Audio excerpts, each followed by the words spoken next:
I want to talk a little bit about intention, which plays a very important role in the practice of Qi Gong and energy practice in general.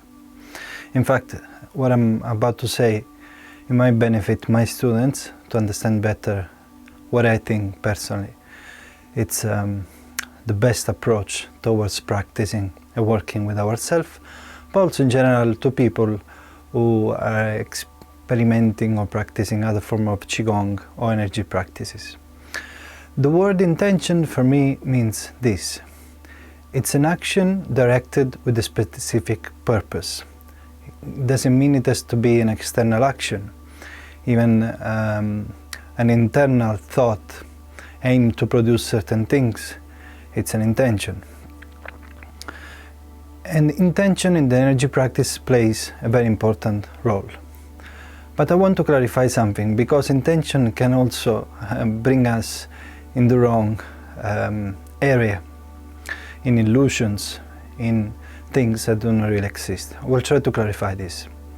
For instance, if I'm practicing and I try to execute certain exercises, like in my mind it's coming the Qi ball that sometimes you see on these YouTube videos, and you practicing already with the intention of feeling certain sensations, I'm not actually sure if the sensations will be brought up by doing the right thing or just by you or me, whoever is doing this, going into the creation of those experiences, which probably means they are not that real. At the same time, when we have achieved certain things in the path, I can talk about the path of Qi Gong because this is what I teach and I don't know about other things. But when we have achieved certain things, using our intention can be a quick way to recall those sensations. I will try to explain a bit more this concept.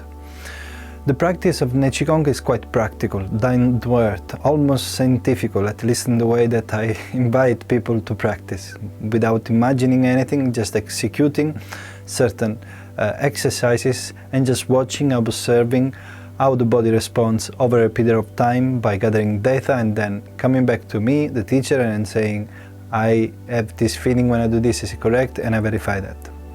So the exercises have the goal to develop certain skills, like when you went to the, you started to drive and you went to the place to learn how to drive. At the beginning you were following all those instructions, isn't it? And they looked quite complicated because you need to think about the gear and the brake and the pedal and the wheel and the mirrors, so many things involved. So at the beginning we started to practice with all these things. But then once we have acquired certain things, a certain, let's say, result brought up by learning and practicing those things that we were taught, then we can quickly sit in the car and just talk with someone else and making phone calls and texting sometimes, while at the same time we're able to perform that operation. I'm bringing up this as example because it's quite similar. First, we do certain exercises to develop certain sensations. And then when we are able to recall them with our intention, it's like if the body, ourselves, we have a memory. And we are able, because we assimilated those things so profoundly, and we can just bring our intention, and with our intention then develop certain sensations. You see, there are two different ways of using intention. At the beginning, maybe people fantasize a little bit about Qi experiences and Dantian and a little bit of warmth, whatever it is. So they start, or let's say, I put myself into it even though I don't do that, we start to practice already in the wrong way, because we are practicing with the intention of acquiring that specific thing.